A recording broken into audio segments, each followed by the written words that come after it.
Hey guys, it's Joe with JayPhoenixMusic, and today I'm going to be showing you a closer look at the PRIMME remix I did. More specifically, I'm going to show you guys how I used a trick using chord progressions to make a remix sound a little bit more fresh, so it doesn't sound like you're just using the same chords as the original track. So let's check it out.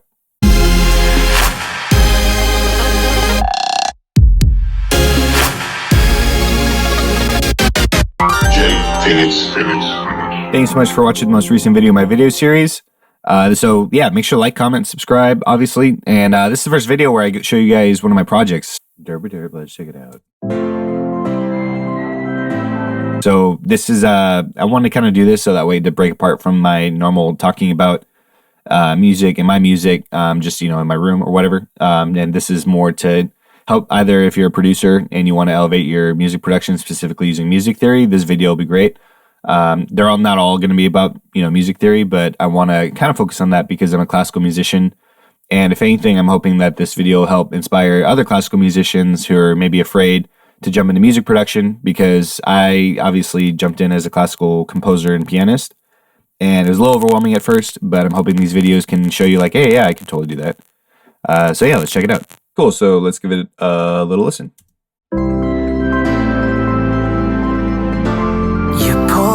The dark said, baby, here we are, look up at the stars, had me by my heart. You dragged me to my feet when the rest watched me bleed. I left for dead, closer now to the edge, drowning in these fears filling up my head. Blood running cold till your hands came to hold me. You brought me back to life. You give me life. Cool, I want to focus on two different parts, so let's talk about the first part, this part right here. When the rest watched me bleed. I left for dead. Significant part of the song, because what was happening up till that point was I was using the same chord progression as you see in the actual PRIMME song, Give Me Life. So what's nice about that is, as you're, you know, if you're a PRIMME listener, you're hearing this and you're hearing, oh, this is a remix, hearing the same chords, being like, oh, that's my boy PRIMME, he's killing it. And then at this moment, I actually borrowed some chords from the minor key. So the key's in C major. So the trick that I'm going to be telling you is borrowing keys from the minor key. That way you could essentially switch up the chords, but you know the work. And that's stuff that you could look up. You don't really need to have a comprehensive understanding of music theory, but just playing around between the major and the minor keys, borrowing chords from both, and then just to kind of switch it up. So what's cool about this part too is, you know, it alludes to the minor key at this specific line, while the rest watch me bleed. And what's cool is, you know, it sounds a little bit, borrowing from the minor key kind of adds that little kind of sad tinge to it, because, you know, obviously it's an uplifting, upbeat song, but on this line, I wanted to borrow from the minor key to really accentuate that line. And then the cool part is what happens next. I left for dead, closer now to the edge, drowning in these fears filling up my head. Blood running cold till your hands came to hold me. You brought me back to life. You give me life. I did it instead of so how the original is in the key of C major, I lingered a little bit more into the A minor key, but I made it really jumpy. So even though I'm in a minor key, essentially the syncopation of the piano and the staccato-ness of it, how it's like very bouncy, it doesn't sound depressing. It's not like I'm holding out these long depressing chords, but I'm borrowing from C major, which is like the key center of the song, staying in A minor, adding some cool ninths and sevenths and all that kind of stuff, and making it sound bouncy with how my articulation is on the piano. And what's cool about that is now we're like in a completely different world, and even though it's in a minor key, more or less, I'm using more minor key chords. It's sounding different, but it's not sounding, you know, depressing because I'm in a minor key because of how I'm articulating the piano. And the coolest part about this little 4-bar loop is this part, the last 4 bars. So I'll solo them. Drowning in these fears, blood running cold till your hands came to hold me. You brought me back to life. There is, I'm doing the exact opposite of what I did in the first part, because in the first part, I took that, I essentially modulated into the minor key when I did that over here. When the rest watch me bleed. Over here, instead of going into going into the minor key or alluding to using that E major chord at the end, now it sounds like I'm going into the major key. All I'm doing is I'm looking at the two different keys, C major and A minor, and since Prime is kind of staying in the same range more or less, and he's not doing a bunch of crazy notes in his top line, I'm able to actually literally switch out the chords from underneath him and add a whole different kind of texture to the song.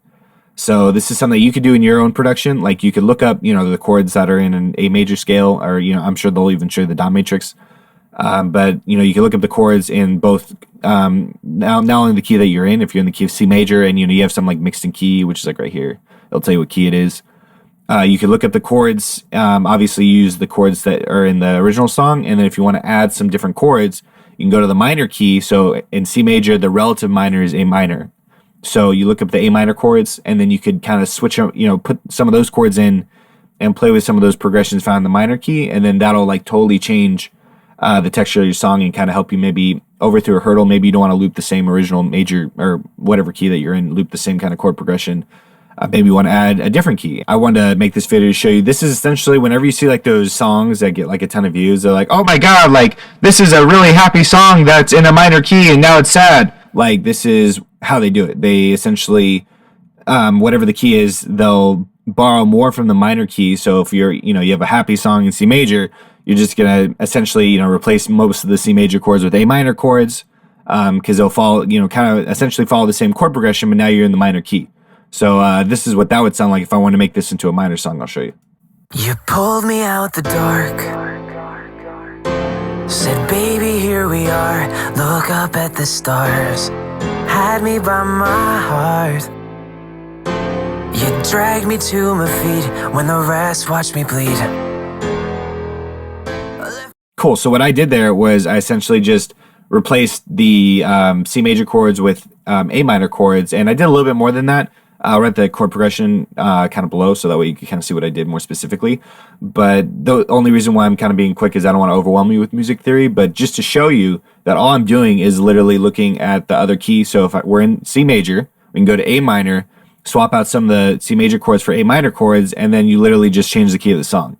And you might run into problems if you have a top line that's like maybe lingering in different notes that will maybe mess up. Like if, for example, if you're in C major and then all of a sudden your top line's modulating, like you start adding like E flats or stuff that's not in a C major scale, then that's going to kind of mess this up.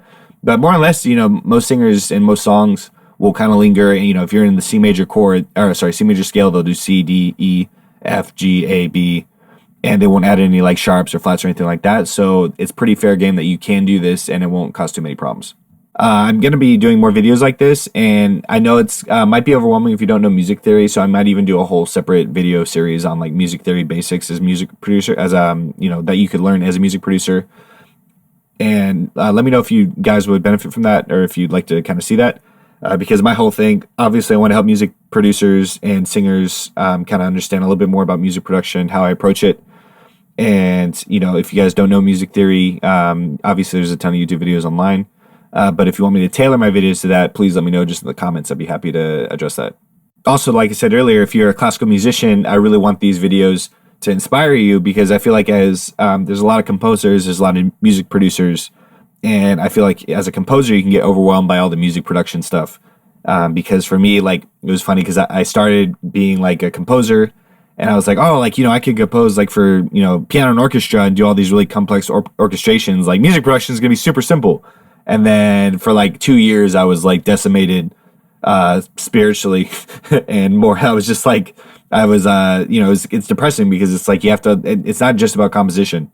The nice thing is my music production skills are catching up to my composition, so now I can do some pretty cool things, and I'm pretty happy. Obviously, I'm still learning, but like it's cool to be able to do anything that I want compositionally, and then also I can mix it, and because that's really the trick. Is if you're a composer and a classical musician, it's about learning the production to complement your knowledge in composition. That way, not only can you compose whatever you want, but that it'll come out exactly how you want it, because you hear it in your head, and then you got to learn all that EQing, compression, use the right kind of samples to really get it out, so that way it doesn't sound cheesy or dated, because those were a lot of my problems when I first started. Thank you so much for watching the most recent video of my video series. As usual, make sure to like, subscribe, leave any feedback. I want to help you guys, so let me know what I could do. And take care. Have a good day.